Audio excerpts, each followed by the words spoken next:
This panel is titled The Women Who Helped Us Know Merton, but I was going to say, where are the women to help us find Bonnie? Here she is. Okay. Where's Waldo? Where's Bonnie?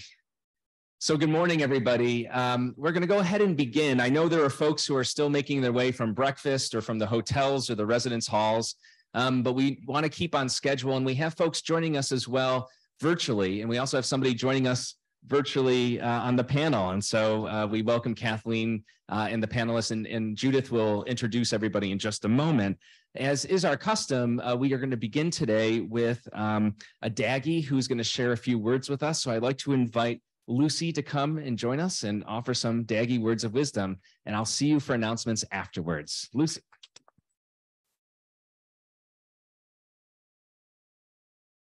Hi, good morning, everyone.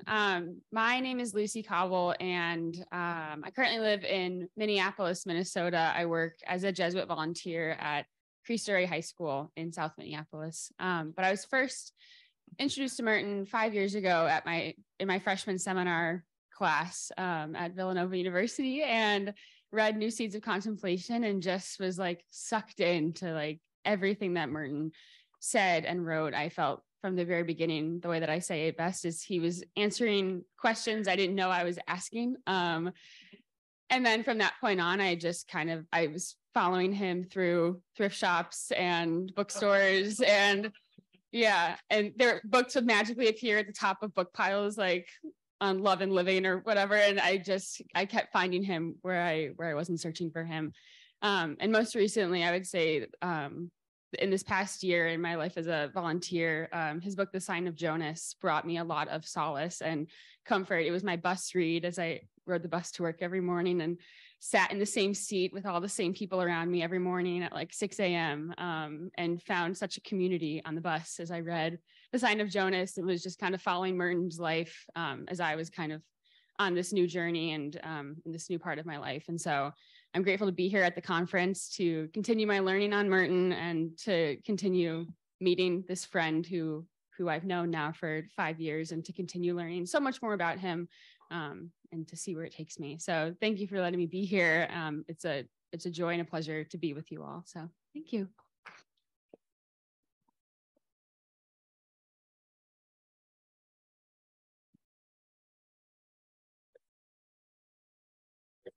Okay, so without further ado, we'll get to the business of the morning. I hope everyone had a restful night.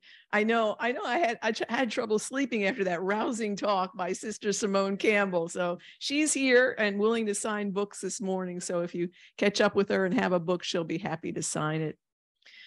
I am not Emma McDonald, as you might have guessed. Emma couldn't come due to illness. She's a member of our board, but so let's please keep Emma in our prayer as we go through the rest of the conference, Emma and her fiance.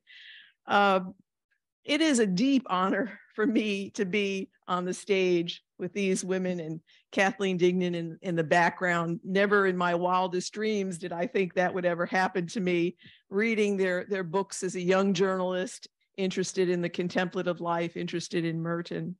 I almost feel it's superfluous to introduce them because most of you here know very well who these women are and what icons they are in the pantheon of research and writings about Merton.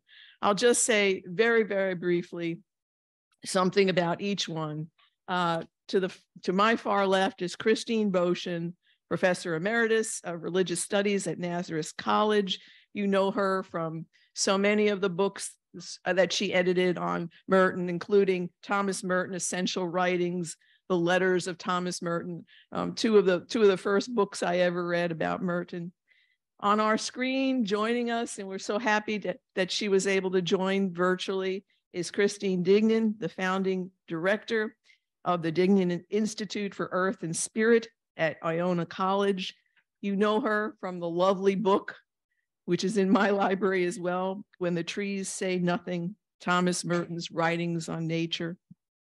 Next to Christine is Lynn Szabo, who describes herself as a devoted scholar of Merton. And she too has written a great deal on the poetry of Merton. In fact, she probably introduced most of us to the poetry of Merton. And one of her books that you may know is In the Dark Before the Dawn, New Selected Poems of Thomas Merton. Next to Lynn is Monica Weiss, Professor Emeritus of English at Nazareth College. And gosh, Monica's books are so many. Thomas Merton's Gethsemane, Landscapes of Paradise, The Environmental Vision of Thomas Merton, and Thomas Merton and the Celts, A New World Opening Up. And Bonnie Thurston. Bonnie is a founding member and the third president of the International Thomas Merton Society, who's written or edited 24 books on scripture, theology, and spirituality. You know, you qualify for one of those life well lived segments on the NBC Sunday morning show. And her book, Shaped by the End You Live For. Many of us know that book. Thomas Merton's Monastic Spirituality, which was just published in 2020. Christine is going to speak on the letters of Thomas Merton.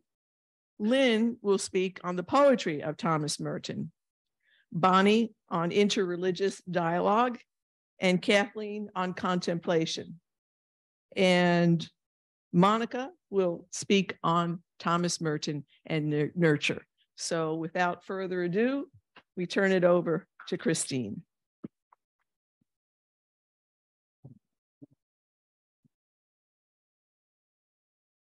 Good morning, everyone. First, I want to thank the Planning Committee for this opportunity. I'm honored and delighted to be in this company of women who are my friends, whose work I admire very, very deeply, and in spirit, in the company of all the women who helped us to know Merton. I was going to thank Emma, but now I'm going to thank Judith for bringing us together in this conversation. We were asked to address two questions, and I will take them in turn. One of them is, how were you introduced to Merton? And then the second is, what's motivated you in your work? What have you found most rewarding? So each of us have prepared remarks to address those two questions. I think you will enjoy the stories of introductions to Merton by some of the women at this table. Mine is a little bit pedestrian, but nevertheless, I will share it with you. My Merton meeting, my Merton encounter, began in earnest with teaching a course that was bequeathed to me by William Shannon when he retired from teaching. And I was very happy to, as we say, pick up the course.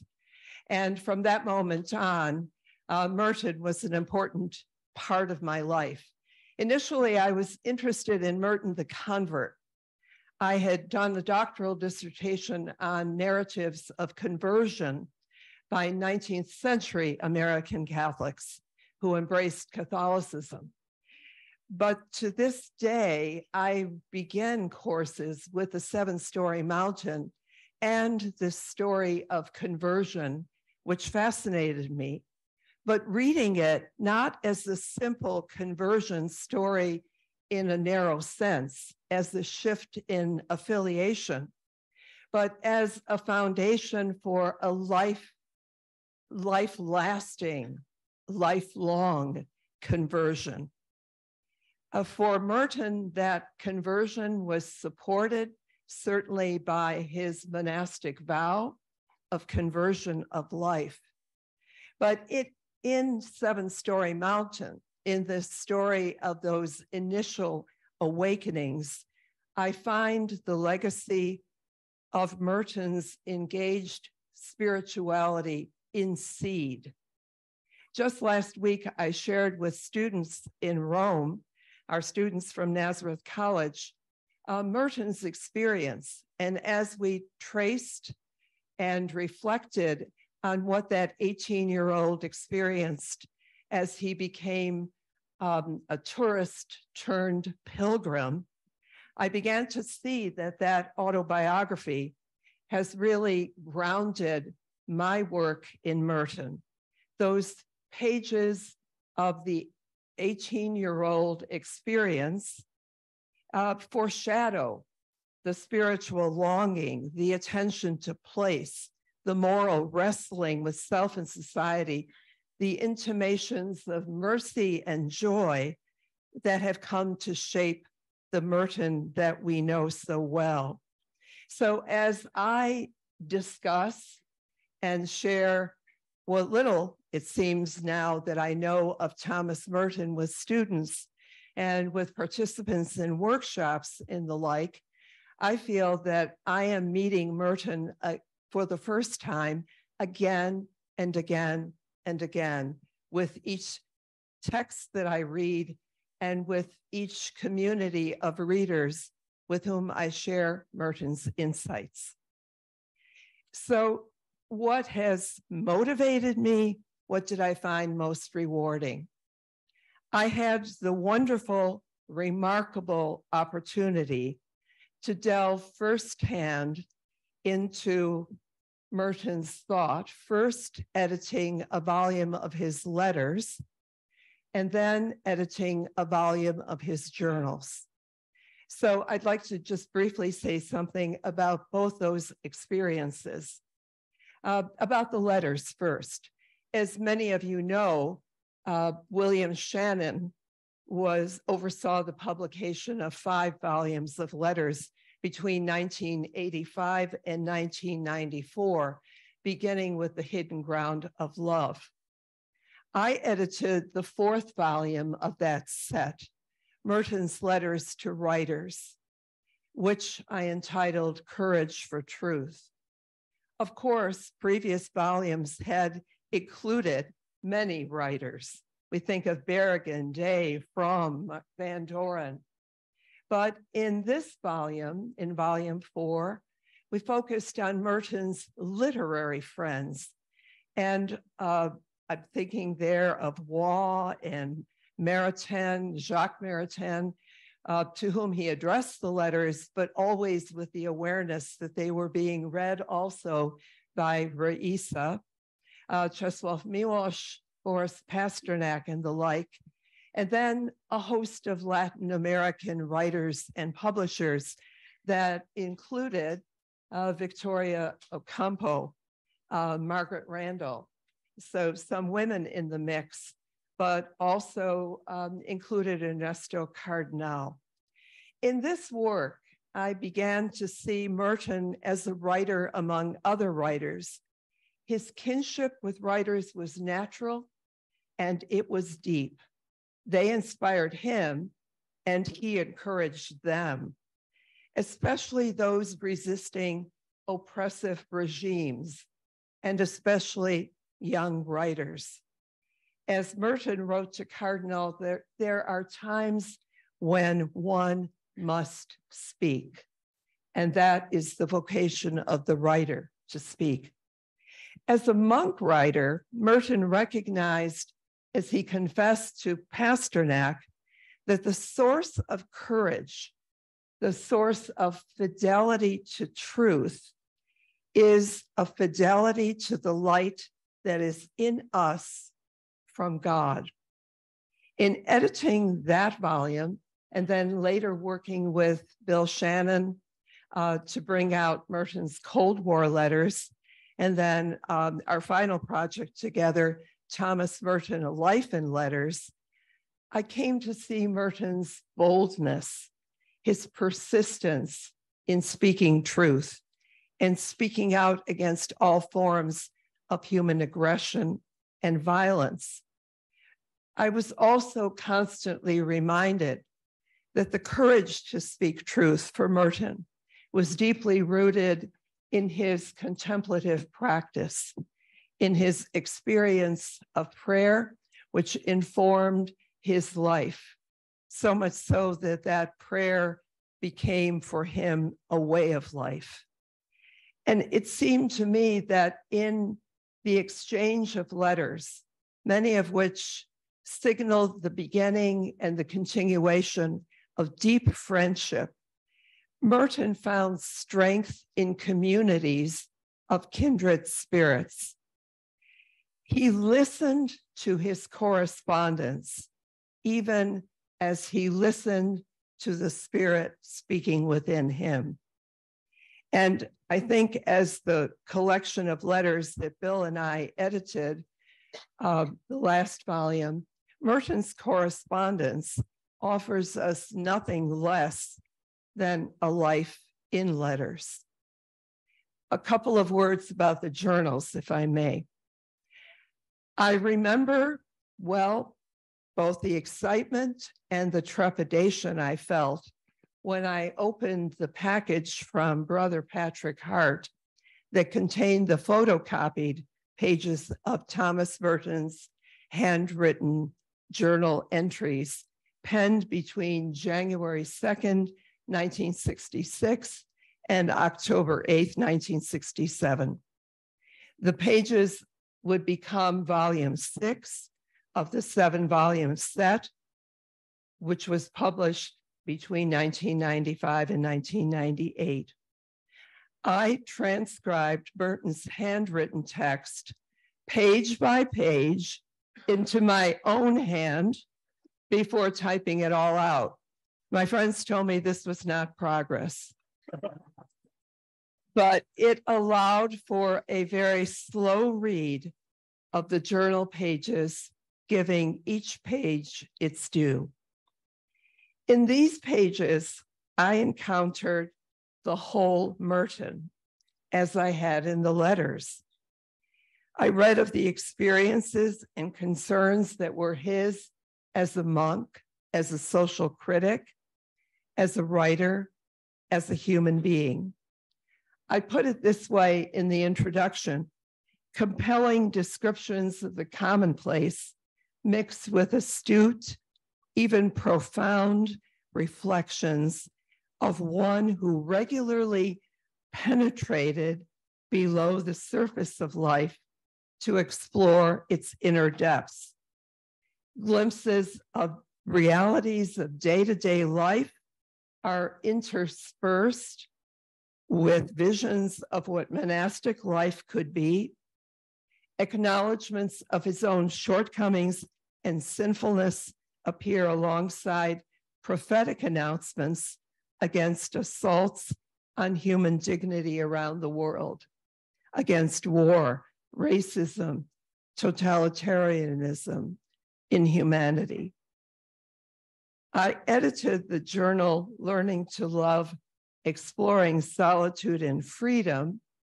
That was the title I gave it.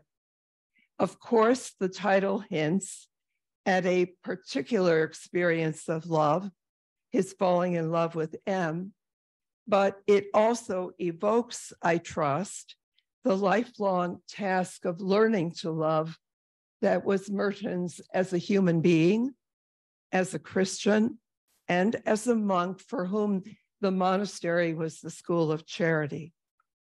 Nevertheless, Merton's candid account of his falling in love with M, the emotional intensity of that experience, and his wrestling with the reality of that love and reconciling the demands of his monastic vocation and desire for solitude.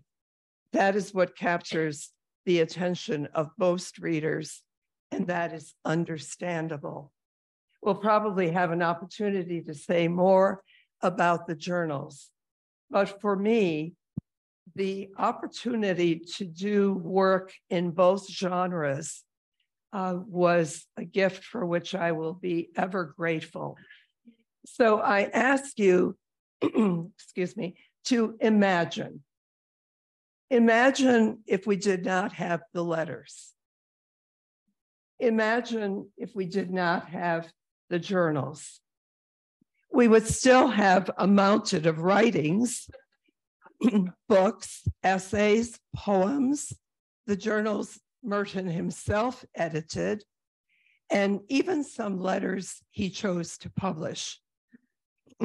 But I cannot imagine reading Merton as I once did without the scaffolding, excuse me, without the scaffolding of letters and journals, which establish context, suggest nuances, anchor thought in life,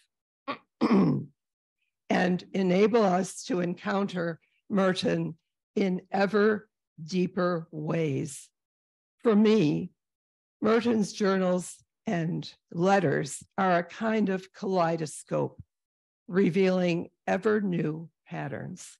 Well, it is interesting that Christine mentioned that she transcribed the journal that she received by hand and then typed it up.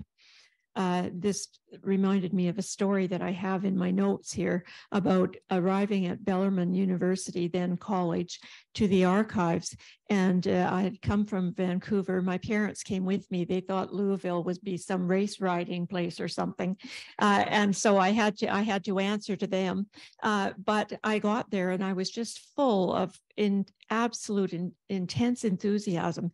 So I had made a list. I'd gone carefully through Michael Mott and the authorized biography, and I had a list of all the reading notebooks I wanted to see and so on. So I asked for the first 3, and I already had the exact questions I was looking for in them, and they arrived and I looked at them.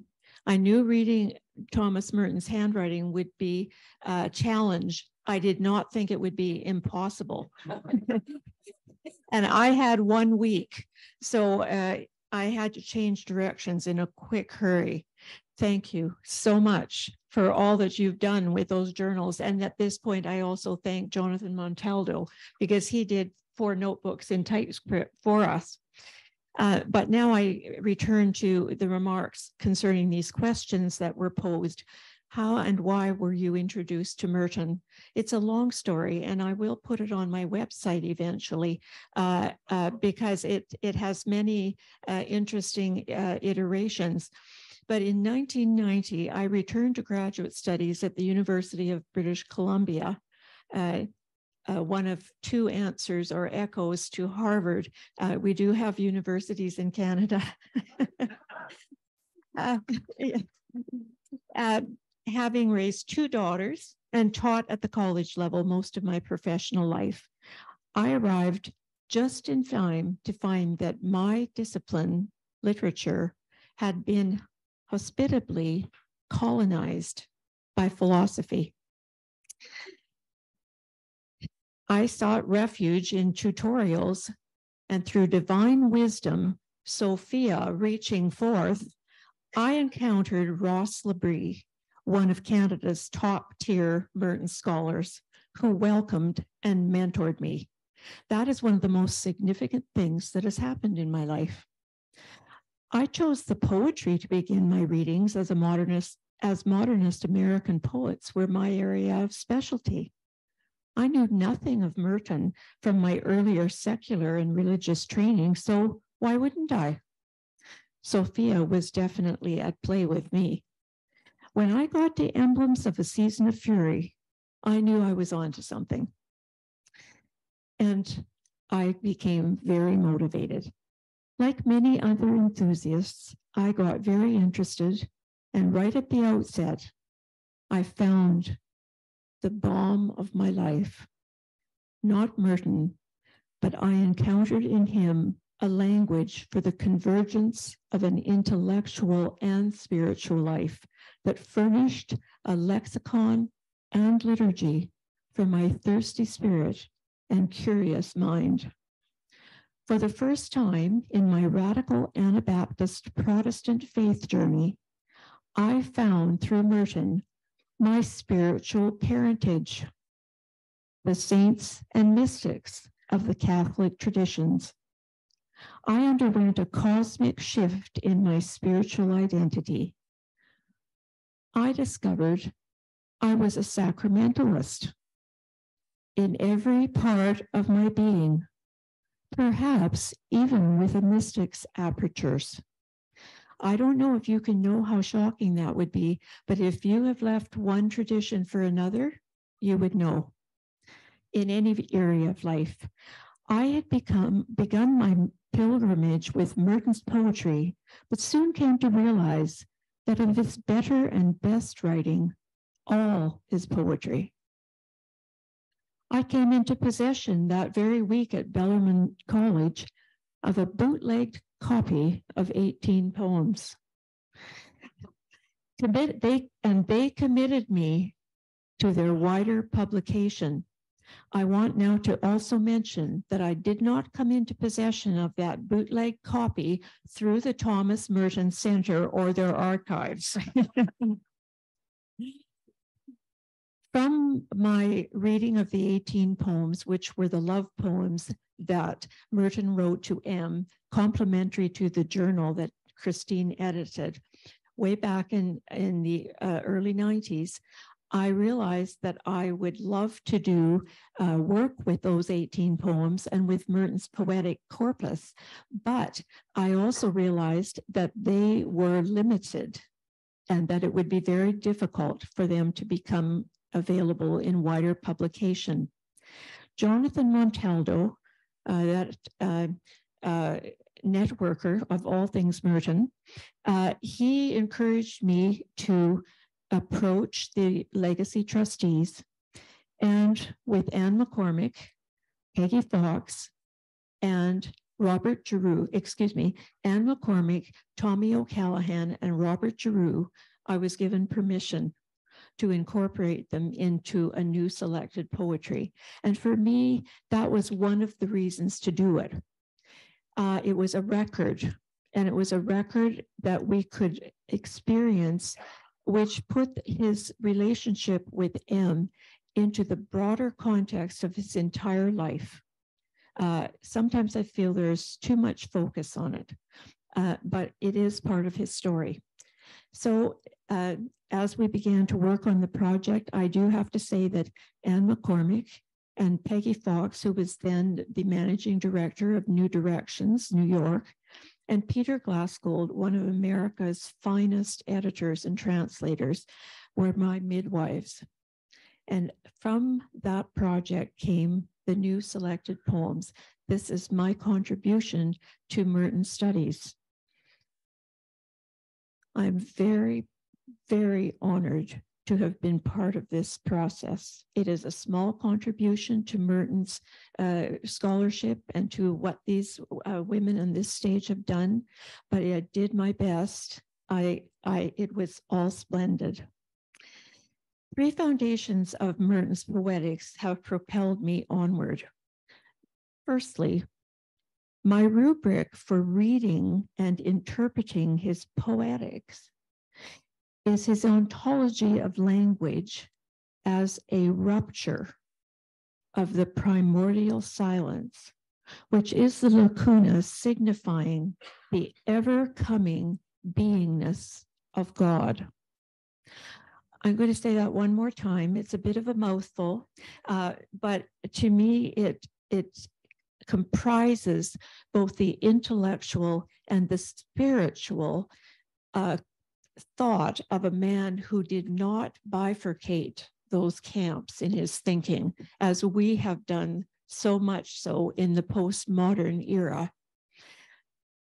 My rubric for reading and interpreting Merton's poetics is his ontology of language as a rupture of the primordial silence, which is the lacuna or empty space, signifying the ever-coming beingness of God. The second foundation of my study has been that this ever-coming of God hearkens us to that silence, wherein God is the unutterability of being itself. The third foundation of my study of Merton's poetics is this: the incarnational rupture was Logos, God's word made flesh, which both creates and heals the interstices of being itself. So when God said in the poetry of Genesis, as it has been recorded, let there be light, John chapter 1, verse 14 had been initiated. And the poetry of Merton is a wonderful record of how this is expressed in his temperament and imagination, with playfulness, with humor, with every human category of emotion and thought. Everything from the very interesting poems that Patrick O'Connell opened up for us yesterday, the 12th century school of Chartres philosophy, and how Merton read about that and became involved with it. His ever active mind was recorded in the poetry. And it's not an easy run to sit down with 5,000 or so poems and sort of look at them and say, well, I wonder how I could select them for a book. There would be some times when a person would feel like playing a bingo game about it. And I do have to say that if you loved some of Merton's poems as much as I do, it kind of felt like giving away my children to say, no, that one won't be in. It took me a long time. And I had the help of scholars like those on this table, and Patrick and Ross Labrie, and people who were wonderful mentors and guides to me. But those were the things that guided me as I made my choices. And I do have to tell you that from my first step into the Merton Center at Bellarmine University to the last visit there last October, I have learned and learned and learned.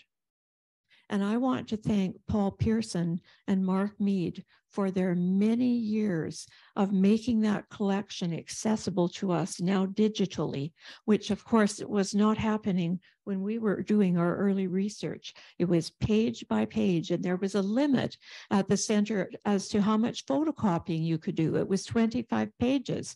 So you had to do a lot of remembering, and this was before you could spirit digital cameras in kind of a phone type app. The most rewarding aspects of my work on Merton are the people that I've met. I have never met a person who likes Merton, whom I also did not like. Living or deceased, he remains an impresario of friendships, collegiality, connections, drawing us all together just as we are today.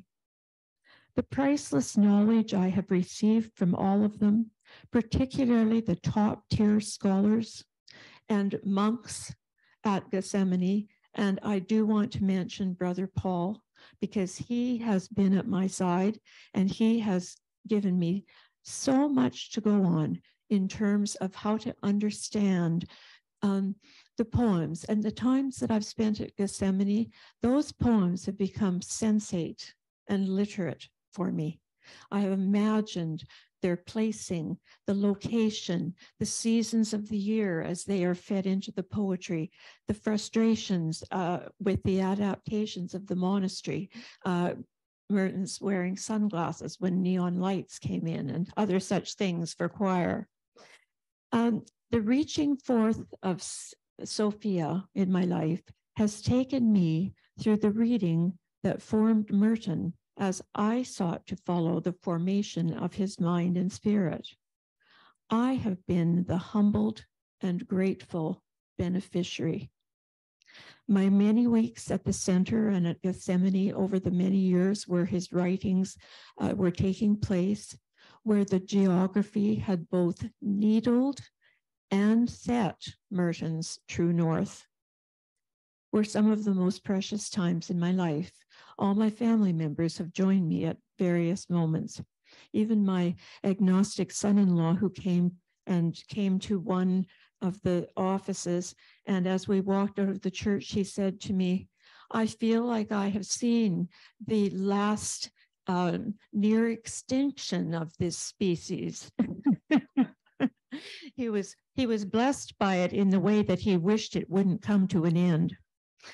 I have been summoned to join in the general dance in which, quote, the world and time are the dance of the Lord in emptiness, and quote, the silence of the spheres is the music of a wedding feast.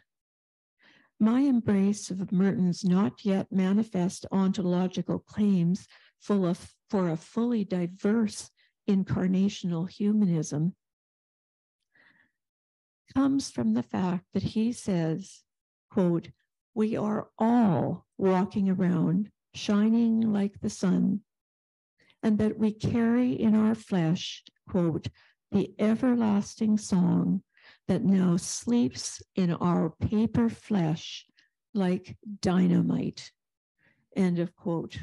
So do read some of his poems. You will find a part of him perhaps that you haven't yet read.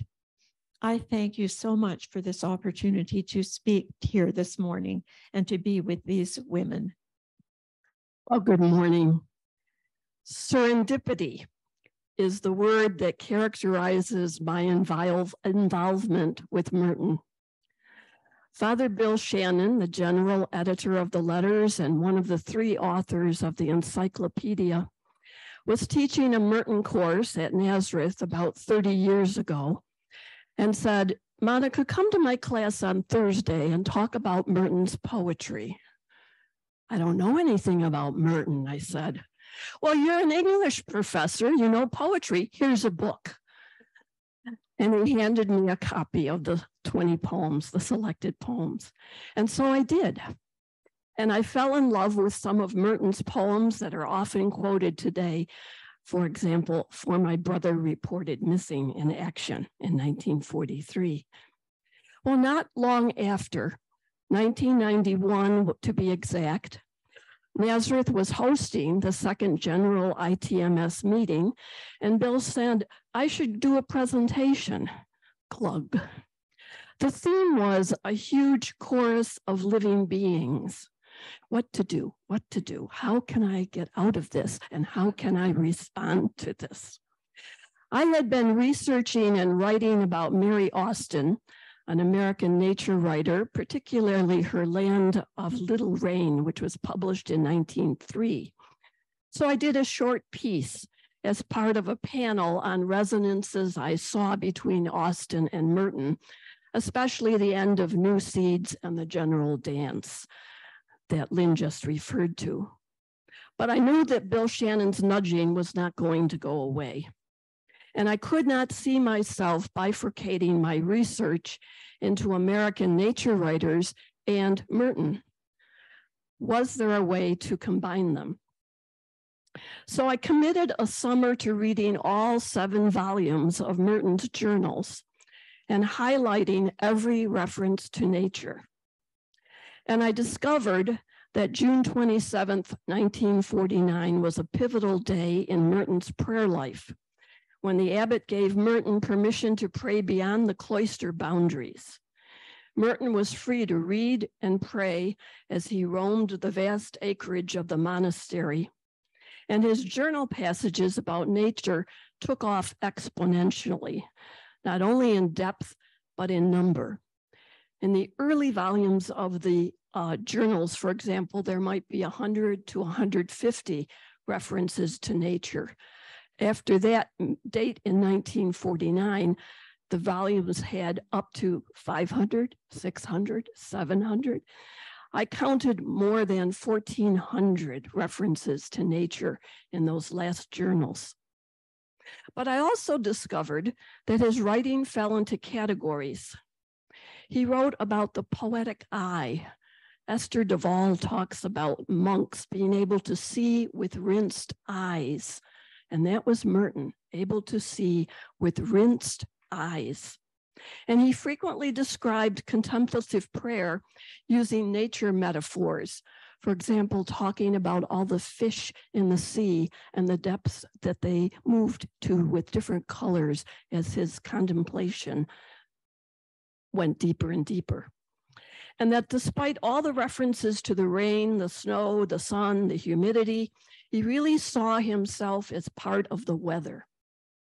And I began giving short presentations and workshops to local and national Merton groups on his interaction with nature, with examples from the journals of how his rhapsodizing about nature often turned into prayer, and how his insights about prayer often overflowed into comments about nature, and how some passages integrated and blended prayer and nature as one. It was all one, sacramental. Merton had moved beyond any hint of dualism, beyond a division of the sacred and the profane, and he saw everything as holy. So it was clear to me that nature was a significant influence on Merton's developing spirituality, and paying attention to it could be a good encouragement for our own evolving spirituality. Maybe I should say encouragement for my own evolving spirituality. The theologians exploring Merton's writing were interested in theological concepts, not nature per se. They were writing books on the true self, the inner experience, Merton's view of contemplation, etc., etc. At least in those early days, they were not paying much attention to the influence of nature on Merton's spirituality. So it was easy for me to claim this nature thing as my own niche for research and writing. And happy to say more Mertonites today are writing about Merton's interaction with nature as part of the total and holistic picture of Merton's thought and spirituality. Yesterday, we heard Maria Clara talk about nature as one of the feminine influences on Merton's development. Serendipity, again. In the early 2000s, Jonathan Montaldo was scheduled to write a text for a coffee table book on Merton and nature with the fine art photographer Harry Hinkle. Jonathan admits that he sat on the contract for several months and finally said, "You got to get Monica to do this. I can't do this. She knows more about nature and its influence on Merton." So I sat with photocopies of Harry's pictures taped on the sides of my workroom, and I thought, and I thought, and I wrote, and I wrote, and so happened book one. But skip ahead. I was teaching full-time early American literature and rhetoric in our professional writing program at Nazareth. And after a couple of years of scholarly presentations and published essays on Merton, I approached the University Press of Kentucky, who were the publishers of book number one, about a collection of my essays with an introduction by me. And the response was, "Oh, there's no market for that. But would you consider doing a book in our new series, The Environmental Vision of X?" They were thinking of doing the environmental vision of C.S. Lewis, and that the environmental vision of Thomas Merton would fit in with their new series. "Oh yeah, I'll do that." So I began the book with Merton's letter to Rachel Carson in response to Carson's Silent Spring. And one reader's response and suggestion was that my first draft was all wrong. I needed to reorganize all my chapters into chronological order of Merton's life. But I had a chance for a rebuttal, and my rebuttal was a firm no. Who wants to slog through 3 or 4 chapters in a book before you get to the main point and the significant event that reshapes a life? So I knew I was a good enough writer that I could pull this off. So beginning with 1963 and Merton's response to Rachel Carson in one letter, and I could embed facts and insights about Merton's early life along the way as I was discussing his new way of seeing and significant moments of introspection and insight, something that William Wordsworth refers to as spots of time, that significantly influenced Merton's spirituality and his ongoing fascination with the deer outside his hermitage, and his focus on the birds and the dawn. And he was married to the florist. More serendipity. In the last pages of that book, I mentioned Merton's new interest in Celtic spirituality that he referred to in a journal comment as a new world opening up. That comment stayed in my craw. And when I retired from 39 years of teaching at Nazareth, I decided to investigate what that sentence might mean. That one little sentence could entertain me in my retirement. Well, that one little sentence propelled me into a 2-year diligent journey to read up on and understand early Celtic Christianity and Celtic spirituality, study all of Merton's reading notebooks at the Merton Archives with that famous handwriting, and that contained myriad quotations from experts on early Celtic Christianity, with multiple cross-references to other texts, all in that handwriting, and even read many of the books that Merton had been reading in order to write book number 3, Merton and the Celts, which became more fodder for talks, papers, and articles. So that's my good feet story, or I mean my Merton story. Instances of being in the right place at the right time and responding to what I consider moments of grace. And I think that's what I've learned most.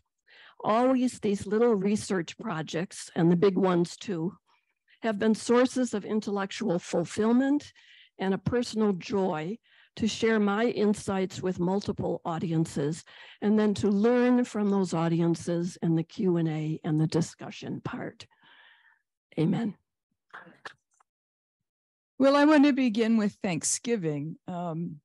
First of all, to our ITMS board members and officers, and especially the president, where the buck stops, sometimes in joy and sometimes in frustration. All through the years, we owe our presidents and our boards a huge debt of gratitude. I also want to remember at the outset 4 mothers who are not with us, either here physically or who have crossed over to the other side in the greater light, as we say in the Anglican funeral liturgy. So let me just lift up some names and bring them into our presence. Sister Mary Luke Tobin and Sister Rosinette Liddell and the Sisters of Loretto in Denver, who hosted so many Merton events. Dr. Dewey Kramer, a wise and financially generous founding member of the ITMS. All of the Sisters of Rochester, all of the Sisters of St. Joseph in Rochester, who provided the housing and help as we were trying to put the ITMS together. Canadians, Judith Hardcastle and Bunny Stewart. Arlene Norton, who was a very devoted secretary and recorder. Erlinda Paguo, former president. Patty Burton, whose bibliography everybody who studies Merton uses. Virginia Radigan, who was one of the really helpful people in the foundation of the Daggy group. Donna Christoph, who for years did the art for the covers of the ITMS programs. In England, Esther Duvall, along with her friend Christine Hempson and Fiona Gardner, who had all kinds of Merton meetings going. And finally, the women of the Merton Legacy Trust, Naomi Burton Stone, Ann McCormick, Mary Somerville, Peggy Fox. I'm just immensely grateful to these women and to our brothers who have founded our society and kept it going. So we bring all those women in with us today. My introduction to Merton is not an edifying story. When Sister Monica and I were graduate students at the University of Virginia, the graduate catalog contained the terrifying sentence, all dissertations at the the university will make an original contribution to scholarship. I was sunk. I'd never had an original thought in my whole life. And I did not want to write one of those use of the semicolon in the lesser poems of a minor poet dissertation. So, bemoaning my outcast state, I was told, "You're religious," tone of voice, "you have leprosy. You're religious, write about Thomas Merton," of whom I had never heard. So I trotted off to the card catalog. Some of you will remember those. And I looked up Merton, Thomas, and found inches and inches of cards. So I read The Seven-Story Mountain, and I didn't like it. I thought Merton was pompous, priggish, and prejudiced. But I persevered with new seeds of contemplation. No Man is an Island, the early New Directions selected poems, the Asian Journal, and I was hooked. I wrote and defended my dissertation, The Flowers of Contemplation, the Poetry of Thomas Merton, which was one of the earliest dissertations on Merton. And because of Merton, I have traveled and now met many dear friends, three of whom I share the podium with this morning, been introduced to monasticism, which is critical to my own spiritual development. So there we go. My roundabout introduction to interfaith in Merton was going through the collected poems, which was published in 1978, and which I could not afford, and my grandmother and my little brother gave me the money for it. So thanks to them. And what I noticed were two stylistic periods in the poetry. The early, mostly devotional and conventionally written poems, and later the sparer, more experimental poems, which I attributed to Merton's study of Buddhism, which happened right in between those two sets of poems. So I happened to be at UVA at the time when the Buddhist Studies department was just extraordinary. I was able to sit in on lectures by the Dalai Lama and study Buddhism with a Zen master.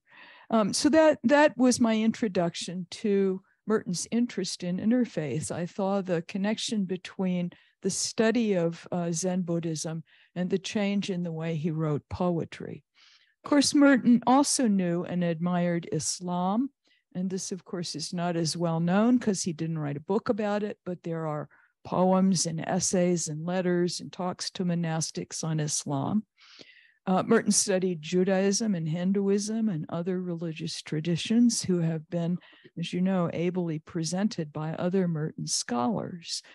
What I want to suggest is that what Merton wrote about interreligious dialogue is still relevant. And I'm just going to very quickly remind you of the 5 principles of interreligious dialogue that he sets forth in the appendices 3 and 4 of the Asian Journal. I'll be very brief.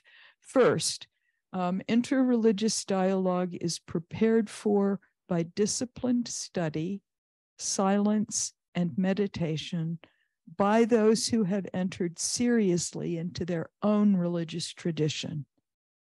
Dialogue is about essentials and not externals, and so really knowing one's own tradition is critical. Secondly, quoting Merton, there can be no question of a facile syncretism, a mishmash of semi-religious verbiage and pieties, end of quote.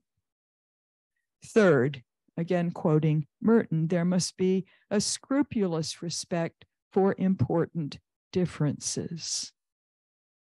Fourth, we enter dialogue open to transcending the limitations of our own narrowly confining egos. You don't have that problem. I have it big time. We have to be open not just to intellectual knowledge, but to greater personal enlightenment. It's dangerous when we enter into interreligious dialogue. And fifth, and again, I'm quoting Merton, Christ is found not in loud, pompous declarations, but in humble, fraternal, or maybe sisterly, or maybe maternal but found in humble dialogue. The Holy Quran records, wheresoe'er ye look, there is the face of God. Wheresoe'er ye look, there is the face of God. Merton understood, I think, God's freedom to manifest as, where, and to whom God chooses. And that insight opens us to greater openness. Ours, as you know, is an era of perverse pugilism toward what we perceive as difference.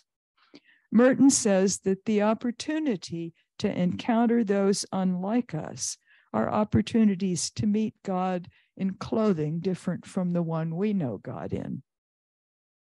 He wrote to Pablo Antonio Quadra in 1963, God is to be heard, not only on Sinai, but in my own heart and in the voice of the stranger.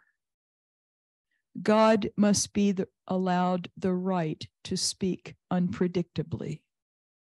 We must find God in our enemy, or we may lose him in our friend. And that, I think, is Merton's challenge to us as the ITMS in this moment in our history. Thank you so much. I wish to echo everyone's gratitude for this conference, for everyone who did the hard work of bringing us all together, and for the joy of our Merton friendships. I really experienced the International Thomas Merton Society truly as Merton's own virtual monastic tribe in the world. And I'm very honored to be among these Merton sisters on this panel. Such a wonderful provocation I heard as we were invited over these months to participate. What really brought me was the question of how these women, this panel, continue to break Merton open for the world, or bring Merton forward, facilitating his continuation for new generations into this millennium. And this is the question that I would like to respond to this morning. How we Merton women have broken forth by our scholarship and creativity. This has been noted and demonstrated, but what I really want to speak about is not so much Merton and contemplation, or Merton contemplation, but how he, Merton, awakened the contemplative in us. And I'd like to just simply give a report of being so awakened to an engaged and integral contemplative life, for which Merton was spiritual master. For me, of course, and for the contemporary world, and for all of us who are assembled here. And to reflect on some of those many directions that his spiritual mentorship directs us and has directed me. I found Merton to be an incendiary and luminous teacher of the spiritual life when I was very young, and very open and my own, I suppose, spiritual emergence. And through his contemplative speech, I caught that fire that was burning in him, and I desired to be a spark for that contagion in others. And so, not so much about my Merton scholarship, which I hope is archived somewhere, but I want to speak about imitatio, the imitation of a spiritual master, and how I hope that's archived in my own life. So a deep bow to him for breaking me open, for activating and cultivating my own young contemplative mind of heart while I was still in my teen. How did I meet Merton? I met him in detention. I was constantly being from a little studies club and sent to her jail. which was in the library at High School in Manhattan. And Michael St. Morris would say, Kathleen Denham, are you in detention again? And I would say, yes, mother. And she would put down on the desk the latest Merton volume. And so I have my own kind of curated reading room. And I was like, I'm not when I was about 10 years old. When I was 15, some of us were sent on a leadership training program where I met Jim Forrest.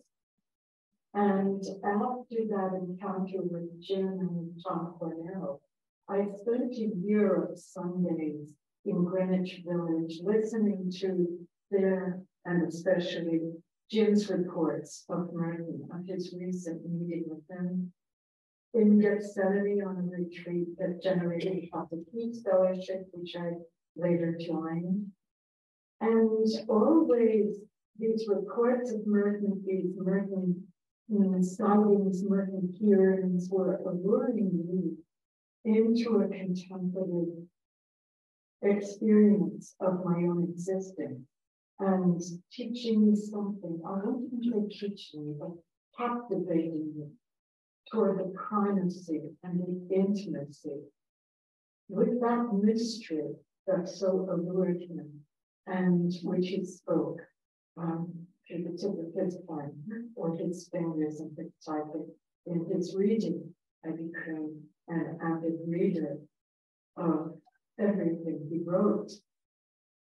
And so what I am reflecting on really in terms of Merton and contemplation is the kind of courage and clarity and creativity that he awakened in us to compose a life in those habitats that would cultivate the contemplative senses, whether that be an environment that brings one into encounter with beauty, or suffering, or nature, or violence, or those margins where divinity is lurking, or hiding in plain sight, or the struggle for justice, the labor to build a peaceful world. These were the avenues, these were the domains, the terrain on which I encountered Merton contemplative challenges. And so the question that was posed to us originally was about how we women were continuing to bring forth Merton in this world at this time. And my bringing forth of Merton has been a response to being myself brought forth by them into a world of grace and of mystery and intimacy, of what still bewilders me, befuddles me, and bedazzles me, becomes me, and most of all, belongs me. So meeting Merton as a young girl and spiritual master and remaining there for these over 60 years has, I think, formed a certain kind of fruitfulness and a myriad of ways that I've tried to keep him alive in our world. In a sense, Thomas Merton has become my ministry, even as he deepened as my soul friend, as my anapara, as my master, my spiritual master. And he has accompanied me throughout these many decades of our friendship. So he has drawn me to composing my human life, my Christian life, and my contemplative and mysterious life in ways that are very imitative, I think, of him, even though my life looks on the outside so different. Multifaceted, this is, of course, the way we've always come to know Merton. And as I have reflected on Merton as a contemplative master and how he has allured me and so many others, so many of my friends and my colleagues and collaborators in the life of grace. I followed him down those embodied contemplative pathways that I think he has opened up for all the seekers of my generation and all of the generations that have followed it. It's so wonderful to see and to witness and to know of the young people who are walking in Merton's way. So first of all, I suppose I continue to bring Merton forward by a steady and committed teaching of the Merton corpus, because I've been an educator and spiritual animator for my life. Beginning in 1968, after his death, I was at Sacred Heart University at the time. So many of my friends there, Father John Giuliani and others, really made a dedication to raise him up, to wake him, so to speak, and so that he could continue to wake us up and explore his becoming legacy. But in the early 1970s, inspired by him, a cohort of us opened a Catholic worker house in his name, the Thomas Merton House of Hospitality in Bridgeport, Connecticut. And we hosted many evenings for clarification of thought with Thomas Merton's friends.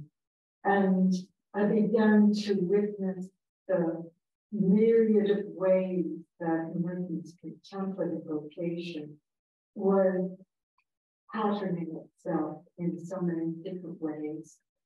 We hosted Daniel Berrigan, Dorothy Day, Lonzo Del Vasto, Dan Walsh, Tom Cornell, Sister Mary Ruth Tobin, Brother David Steinroth, Jim Forrest, Sister Rosa Bate, Ken Fife, the Holy Bull, Jim Finley, and so many others. And they also became so instructive for me, illuminated what a life inspired by this contemplative master would look like. And so for me and for many, he was forever opening up these sacred treasures of contemplative or mystical knowing and unknowing that still bestow upon me and all of us the mind and the heart through which we could come to see and comprehend and then love and respond to this world. And I think that his particular genius is to speak, as Lynn so eloquently said. I just got your eloquence going all the time. Thank you. The eloquence of this modern master speaking a variety of languages to us. And so he drew me into this society, which in my mind is his virtual and ongoing living body in the world, extending a challenge to me, like many of you, to be president of this society, and coming to know and truly love all of our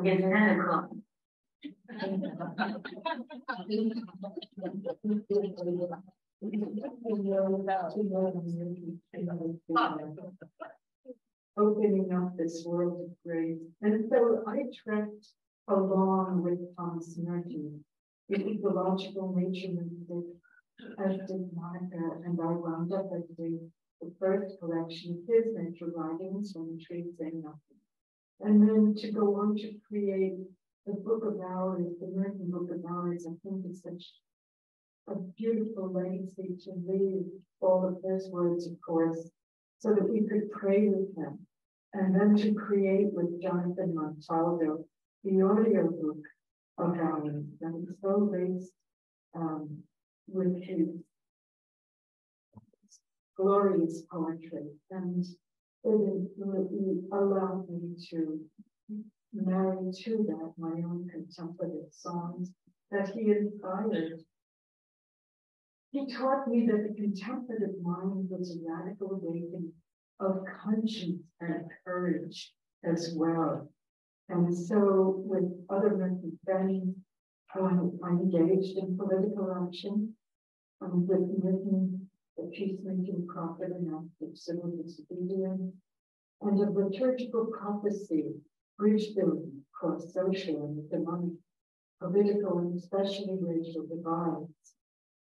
Merton taught me the democracy of contemplation and the diversity of contemplative paths.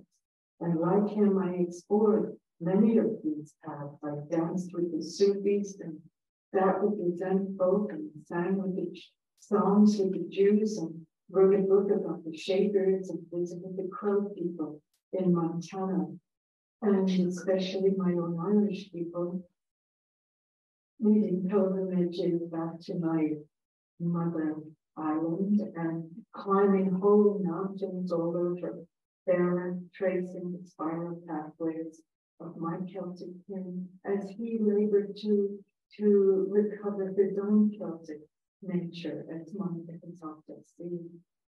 And in those days of leading pilgrimages to Ireland, daring to witness with our young students, especially the violence of the trouble of the northern tribes of Ireland, and engaging in peace dialogue during the low intensity religious civil war that raged there for so many decades. Also, Merton's contemplative mastery of my mind and heart drew me with John Giuliani to collaborate in the creation of contemplative community of the Benedictine Grange in Connecticut, a contemplative liturgical community that actually still lives at John's passing, still gathering in contemplative weekly liturgy. And so what I need to be sharing in this perhaps rather personal witnessing is discovering in Merton a contemplative spiritual master, not another worldly master, but a this worldly master of mysticism, so that we would embed ourselves in history and its struggle, in nature, its beauty and its wounding and its recovery now. The great work of our time is to heal and recover. Kathleen, we're gonna need to leave a few minutes for questions because I know people want to talk to you. So if there would be a way to wrap up, I think you're ending on a beautiful note there. Thank you. I just want to say that I'm trying to live Merton's valid conversation, this contemplative work now with a host of my new colleagues at Iona University at the David Institute for Earth and Spirit, where we have a Thomas Merton Contemplative Initiative. And I'm delighted to be with Jim Robinson and Father Bourne Fail in our work there. And to continue to let Merton's poetry sing through us, sing through all of us as we find ourselves happily a community under his spiritual tutelage. So thank you so much. Thank you. I hated to interrupt any of you because I was riveted by everything you were saying. And Kathleen talking about the ITMS as a living body and what you all have done as creating a living body of Merton, a continuing, enduring body. I'm thinking of many of you know the singer-songwriter Carrie Newcomer. She performed for our society. She got hold of Kathleen's Book of the Hours on Merton and is doing a whole album that is based on Merton's writings. So you see how this all, everything leads to everything else with Merton.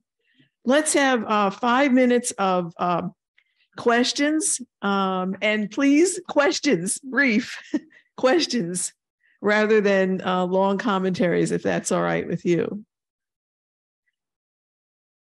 Okay, we've got Dominic. Thank you very much. It's an honor and a pleasure to see you up there on stage, women who have inspired us for many years in finding a way to understand Merton. I also hear, and my question will be this. in Germany, when there are theological conferences, only 18% are women main speakers. So this shows how patriarchal the German society still is. My question is, how did you deal within academia with this kind of, you had two disadvantages maybe, you were a woman and you were working on Merton, who is not really can be treated as a serious theologian. How did you deal with that? And what will be needed that the publications on Merton are mostly done by white Caucasian men. Every year, 9 out of 10 books are published by white Caucasian men. This is something that Professor Park brought up. If you look at the we got the yeah, question. so that is the question. How to change that? What do you see as a responsibility for the ITMS and also for the center? Because we cannot stay where we are now. Thank you for the question. Maybe if one of you could answer. I'll say it very quickly. I took care of academe by leaving it. I ran screaming away in 2002. I did the opposite. I did what Simone talked about last night. I fought for, with men and women, and I made alliances with those in power, and I tried to join them in every initiative I could. And I'm sorry that I was not accepted as a candidate for philosophy because of my gender many years ago, but look what's come of that. So I think we can get together. I think the men need to figure this out. We've got time for two more questions. So if you have a different topic that you're burning to ask these ladies about.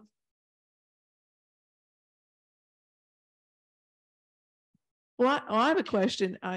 Listening to you, what still surprises you about Merton after 40 years of and someone, I think Kathleen said it's been 60 years since you began reading Merton. What still surprises you about him?